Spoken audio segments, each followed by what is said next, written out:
My name's Alex Chilufya Kunda, and I was born on 7th June 1989 in Mukushi. Mukushi is a village in Central Province, and I think I'm number 5 in my family, should be, yeah. So I've got other siblings that I've got my siblings, about 2 of them. I come from a humble background, to say, and let me begin to say that when I was born, my father was married. So basically, my father didn't want me. So I don't know, I can't really speak for my father, but according to what I know is that my father didn't want me. So definitely I grew up with my grandmother. So life was a little bit difficult for me, especially in terms of education in Mukushi. I didn't get that chance to really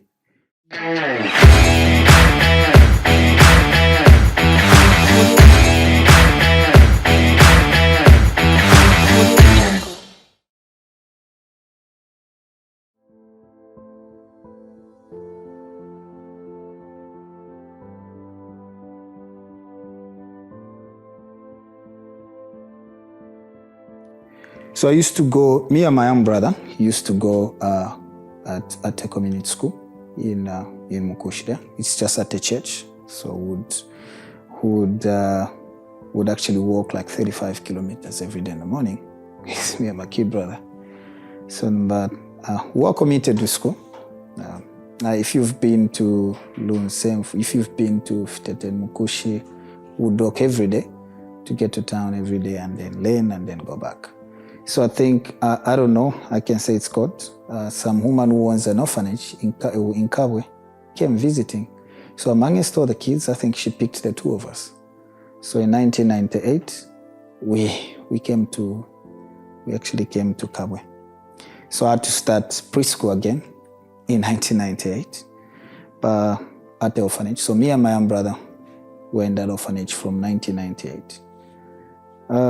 I did my school at the same orphanage, and then I'm not saying I'm intelligent, but we use a different curriculum, which I think our focus is on a child.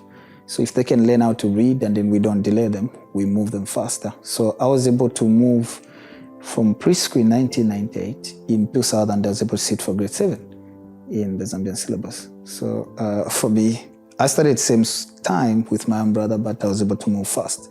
So because that's the type of curriculum that we use. So from there, I was in an orphanage. Well, of course it was difficult because none of my relatives would actually come to see us. So we actually stayed there for a long period of time.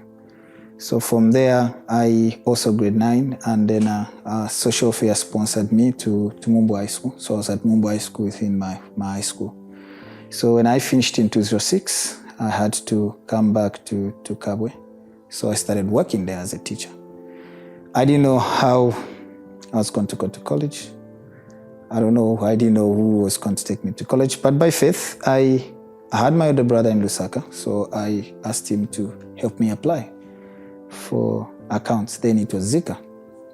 So I had to apply at NIPA. It was just by faith. I was accepted. I had good grades, so I was accepted. When I went back in January, I think, I was told that somebody from Finland actually was going to sponsor for my college. So, running an orphanage is not an easy thing. There are a lot of you love. My mother has got, she's my mother. She's a good woman. She's got like 200 kids. They use like 10 bags of meal per month, per week. So it's a bit rough. So we struggled here and there in college, but I definitely have my loyalty to the orphanage. So I would go back, help out, come to school, help out. So I was at NIPA the first semester. Things were not good. I didn't have much resources, just the same way I've struggled. In short, I've just struggled through to make ends meet. So I remember even in grade 8, I did not have what where to write from. I think that time the elections were there. I had to get, those things, those posters for writing. So they sat at this side and then I would staple them, and then the plain side is what I used as books. So, but I think what I've learned is that I'm much more focused on getting solutions and not giving excuses. All right. So from my college, we struggled a bit with the finances, continuing with Zika for one semester, second semester. So I decided I can do this. So I decided to start studying on my own. So I would go study on my own Zika.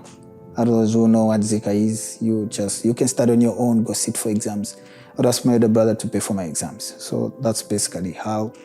In 2011, Barclays gave me a job. So I eventually got a job with Barclays, and then I started working. At least things were a little bit better. Then I'd moved to start staying on my own in Chainda. So I started my life in Chainda with just like a 2-roomed house. Yeah, I would get on a bus just like that, and then with a petrol train outside, but it was great. And then I also owned a business center, so somebody was working for me. Then I loved soccer. So I wouldn't say I was a good player, but I loved soccer, so I would spend much of my time playing soccer. But with all of this, with Barclays, the contract came to an end, and I got a job with Bank of China. Although the salary wasn't that much, but I got the job. So I started a job in November 2011 with Bank of China as a teller.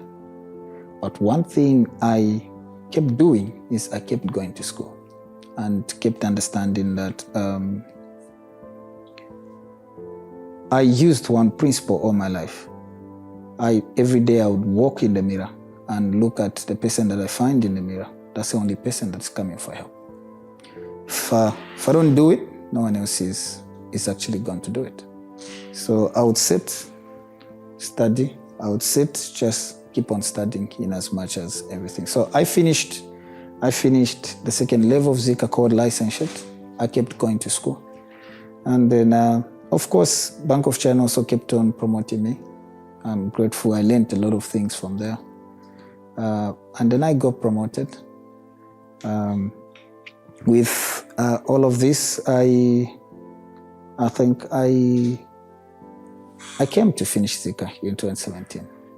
Although it wasn't that much easier, it's tough, especially, as Zambians, I think what really limits us most of the times is it's because of one, the environment where you're coming from, and then also the finances. It actually takes a strong willpower for someone to come out of poverty.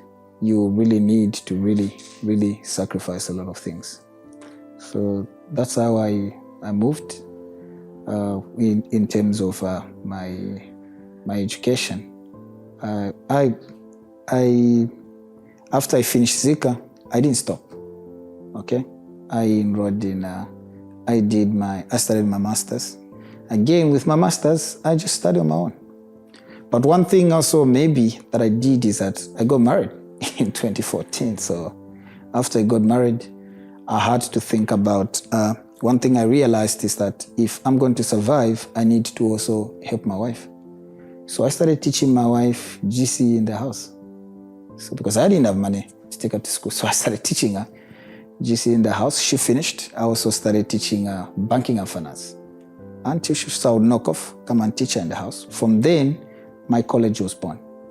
So that's how I have over 300 students now with my college. But my wife graduated in the house, and then she holds a diploma in banking and finance. So I also did banking and finance. I've also finished the Zika. I've also in CIMA, I think I'm only remaining with one paper that I need to sit for. And then my master's, I'm almost done. I think that's much to do with my academic. So the arrangement in the orphanage, I spend much of my time in the orphanage. So the arrangement in the orphanage is you're not permitted to go out. So most of the activities that we did was soccer.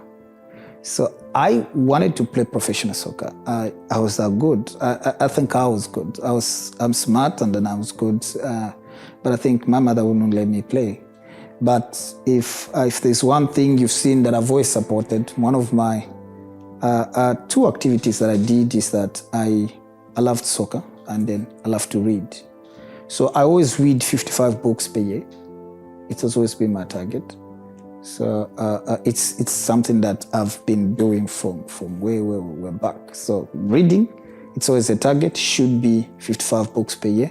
I'm currently reading the 21 Laws of Leadership. So that's the first book I'm reading this year.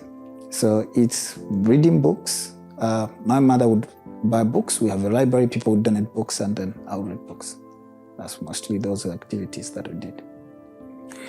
So I know what comes to people's mind when we say an orphanage. Maybe they picture orphanages like family legacy, where you have everything. No, that's different. So this orphanage was started by a woman. So now she would take street kids mixed with kids who are coming from home. And then, you know, in terms of managing the orphanage, like I mentioned, it's a difficult thing. Sometimes if my brother would have been here, the other day I was sitting with him here, he was saying, who would have guessed that he would be here today? The days would survive on tomato soup the whole work. The other time my son walked here and told me, Daddy, I want to give shoes to somebody at school. I told him, because of people like you, who would have had shoes? We used to wait for people to give shoes for you to have shoes. It's not something that I would want anybody to experience. I don't know. I don't know how to put it. My mother put in, you know, where a woman tries to, she doesn't have the means, but she tries to imagine you yourself handling 200 kids. Use one bag of meal per day, and then you have both adults, you've got to find books, and then it's not like she had people to help her. Some would come just like that, some wouldn't, but life was unbearable. Let me use that word. I remember even when I would go to Mumbo High School, when you go to a boarding school, you have to pay. I don't know those who've been to a boarding school. You have to pay. When you pay, that's when you're given a meal card. For us who were sponsored by the social fair, the dean, I don't know if you call them the dean, he would actually gather us in front. That's the worst embarrassment that I've ever received in this life. He would put us together and then in front of everyone and tell us, a social fair, so and then you saw every time we have to walk to social fair, get a letter for us to be admitted. But of course, I didn't use that to use it as an excuse. I think I used that in a positive way. But I sit on a board now for the orphanage, so I wouldn't want any child, but it's a struggle. It's really a struggle. But of course, there are good moments. We learned, we had fun. My mother tried, and then my mother raised us on the Christian principles. So from childhood, she raised us using different gifts. So from childhood, I've been raised to teach leadership. So I teach leadership some of my life. Okay. So like I mentioned, I was born in Mkushi. I stayed in Mkushi. So the only relatives I knew were relatives from my mother's side. So by then, I was staying with my grandmother. She was old, all right? So she couldn't afford paying us in school. And then so meaning that we would move like 35 kilometers. Like let me put it from here to Mnali, walking every day with my kid brother, okay? To school and back. For us, of course, it was normal. But now that's when I realized that we would actually walk that distance every day to school.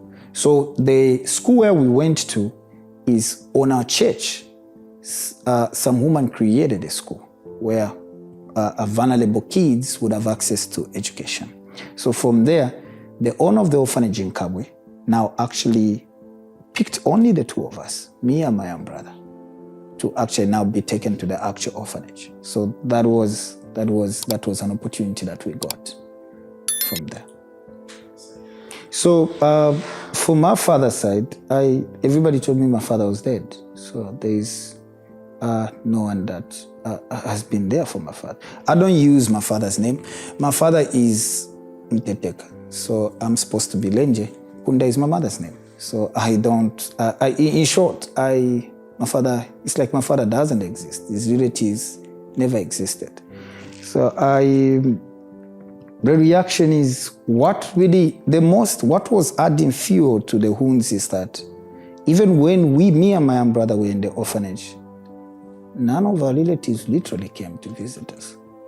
So it's something that is where the orphanage was, it's like 10 meters to where the tarmac is. They would pass to Lusaka and not visit us. It's something that was painful. It's like some people just pick you and then they throw you out there. So even whatever achievements that you get, it's like nobody, you understand. Yeah.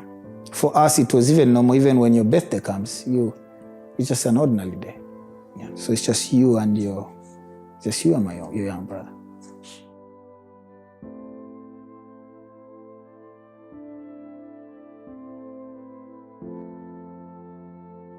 Okay. So like I mentioned, I was staying with my older brother. Life wasn't easy. I wouldn't lie. My older brother had everything, but I think this is a podcast, but I always had issues with my sister-in-law. That is to be honest. So it was a struggle here and then. So from there, I had to, literally, my sister-in-law chased me from home.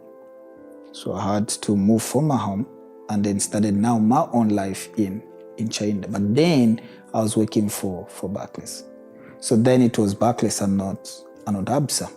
So when I got an 8 months contract with ABSA, the contract, it was okay, it was fun. I was getting about 3,500 then in 2011. It was okay. I was able to manage. And then I was also able to take care of my young brother.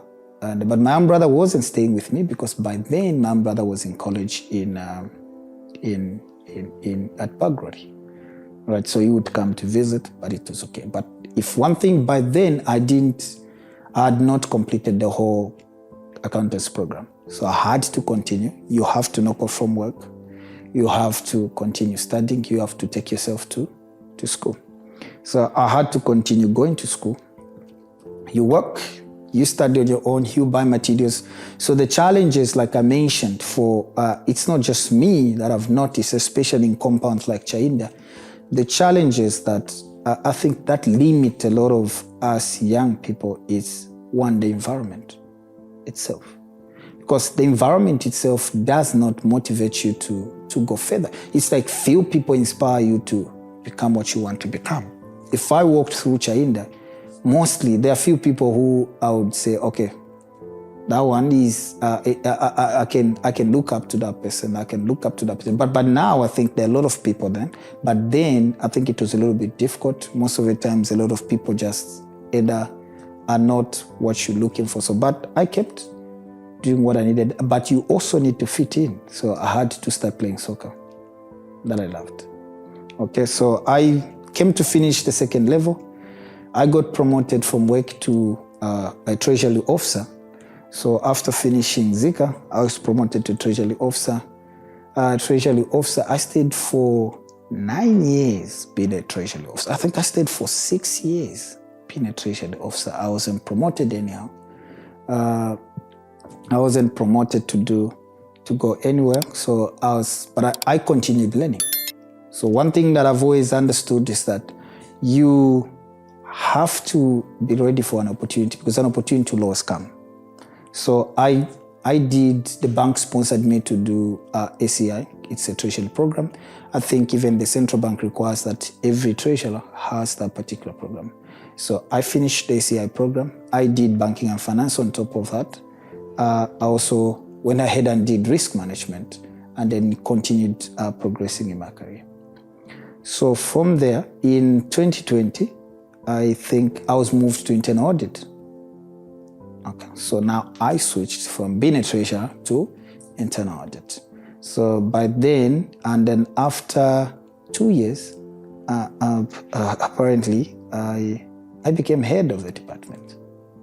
So from just being an internal auditor to head of a department. So I've been heading the whole department since 2022.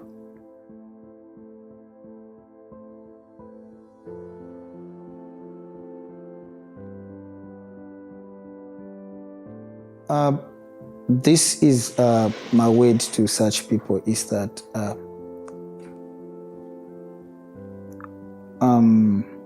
what will I say? When a manufacturer is making something, he makes it with a purpose, right?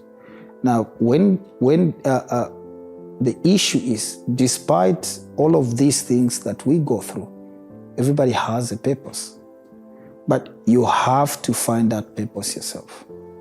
When you find the purpose, the only problem that we have is, like I mentioned, is the environment. Because of the environment, you might start copying what other people are doing and forget that you've got a unique purpose. So now, how do you get that purpose? You have to make yourself valuable. I know, and then the other challenge that I've noticed is that we want things fast. Success takes time. You've got to build relationships. You've got to, for example, I've got a Dallas team. That Dallas team, I've been with that Dallas team for the last 15 years. It's for bankers. They're like I've built relationships with different people who have different numerous positions in banks. I've saved them. I keep on saving them. The reason is you've got to find the way. You've got to people who have what you want, okay? You've got to find people who can help you to get to where you want to go, but also you need to find your purpose. Let me put it this way. Even if I started working for a bank, I struggled, all right? I struggled financially, I struggled everything. So one thing that I realized is, what is my purpose on earth? I can teach. I'm very good at teaching. I don't need to, I don't do it for money. So your purpose is something that you can do even without being paid for it. So teaching for me is, I can talk to somebody. I can make them realize I can bring them to understand things up to their level. So from the time, and then once you find your purpose, you have to keep doing it. Just like you're doing here. If you just do it once, or if you just do it when you feel like, I don't think you're going to realize your full potential. Or the only way, challenges will always be there. So I view life as a game, meaning that a game, we don't call it problems, we call it challenges. When you finish the first challenge, you go to do the second challenge. When you understand how to unlock the second challenge, that's when you go to the second challenge. So why did God put you in an orphanage? Because that is my journey, okay?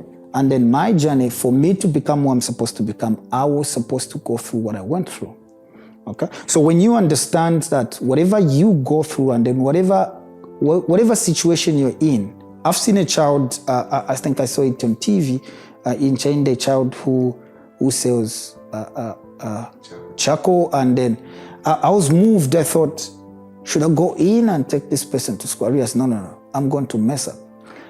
It is his journey, okay? So you see, I'll give an example of this. When copper is dug from the ground, it's just a stone. It has to go through a furnace. It's the high temperatures in the furnace. Now let's picture this way. Copper decides, I can't go through the furnace. What will happen? Will it become copper? Exactly the point. So challenges will have to be there. When God puts you in a situation, He equips you with the right resources to get to where you're going. All right. So we shouldn't take it as if our journeys are different. Don't copy the other person. Whatever you're going through, my journey in the orphanage, people shouldn't view it like, I tell it with pride because I want to encourage somebody out there that You can become head of internal audit for the bank at the age of 35, and then despite being a person who's never even had parents, all right?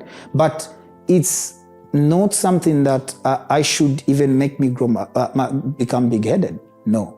I want people to understand, to say, your journey might be different, but with your journey, you need to understand that you have the right resources to become what you need to become.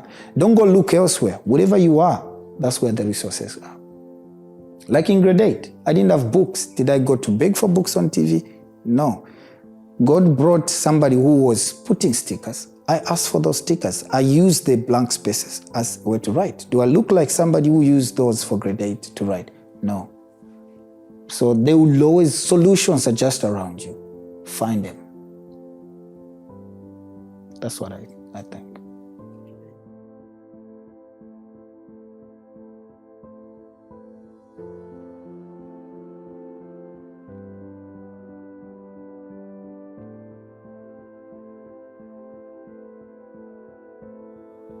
Okay, so naturally, somebody's who's charismatic. Charismatic means that her positions naturally follow me, or no matter how I try to run away from them. That's why at the orphanage, my mother identified whatever gift that you have, in which field you have. So mine was leadership. I can say I can command leadership just anywhere. In the orphanage, I think I used to be, what would I say? I've never had leadership positions at the boarding school. No, I was a librarian, so definitely I deliberately, I think I was a bit playful then because of soccer, and then I was very young. So, but in the orphanage, what positions did I have in the orphanage? I think it's been a long time, so some I usually forget. But coming from here at church, I think I used to go to Fountain Living Waters Church in China. Yeah, I think those that know me, when I just arrived, I would be given to teach Bible study, and then throughout on Sunday, and then also I was the chairman for the men's. All right, and then I'm also the vice chairman for the ground. We're the ones that manage the ground. So Part V is the chairman, and then also I'm the vice chairman, and then also I was the secretary for Chain the Bombers, so we're running that club for quite some time. So I think for some time, what really disturbed me, I went through a rough time from 2021 because I undergone a separation until a divorce last year. So I was really going through a rough time. Yeah, but leadership is it's something that no matter how I can deny it, I think positions are given to me. My college, if you go to Facebook, it's called, although we had a Facebook page that had a lot of followers, apparently somebody stole it from us. So we couldn't recover it, but it's called K&A Accountants Center. So if you go on, even on LinkedIn, I think I've got about 18,000 followers. Yeah, and also K&A page is there. We've produced over 1,000 students, graduates, both in business courses. And then on that college, I'm the only one who teaches. So I have to basically knock off from work, and then I do online classes. Also online classes, I start lecturing in my bedroom from 18 to 18:30, from 18 hours to 23:30 every day.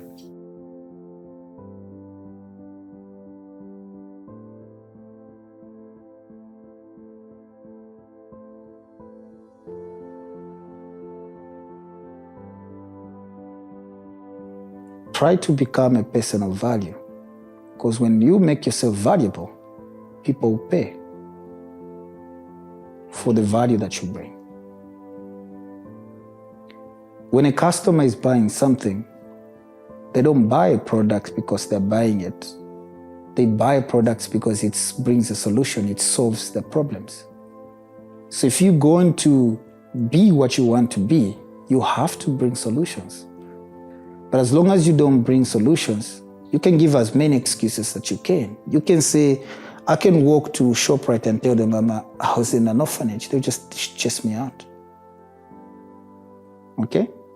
So my greatest lesson is, if you want something, you find a way.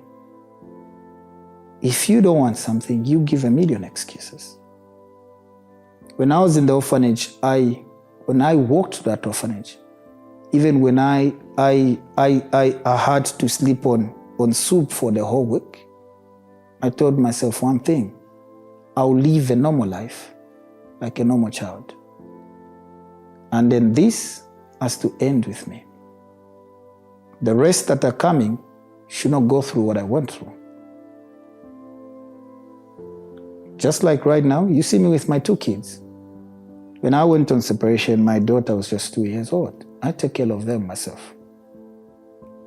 So why? The things that I went through are the reason why I have to step up for my daughter. If I have to go to Mtendele to go pick up pulleys for my daughter, I have to do it. Another man would give excuses. He would be in a club to drink up. But for me, I think I have to understand, it's either I give an excuse or I find a solution. So it doesn't really matter whether you are in Chainda, whether you are in John Lenge, whether you are in Mukushi, whether your parents are not there. I think our parents' job is to bring us in the earth. The rest we survive. I pick an example of a snake. Snakes give birth to children there and then, that's it. They find their way, they have to survive. So we can adopt that, and then I think it's also we Zambians are full of much of giving excuses and then trying to find pity on ourselves, but I think we shouldn't do that. And then the other part is, when I was 25, I went to look for my father. So I found him. He's there. But I cannot have a relationship with my father because it's as good as the man was not there. But if there is one thing, if people have a similar story like mine where you feel you're abandoned, what other things that might hold you back, it's because you've not forgiven people. I think the first thing is, we forgive not for them, we forgive for us. And then sometimes these situations of parents divorce, parents leave, we're not too sure of what really happened.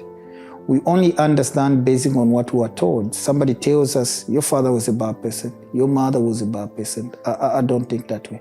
Our part is, I love my father, I loved my mother, and then I respect my father. But I've also have to understand that he cannot be the father that he was. And then neither can I be the son that he expects me to be. But the only thing that I give an encouragement to young people like you, when you bring someone in the earth, take full responsibility of them. Being responsible is not basically having the money that you need, but you being there. That is something that I can add.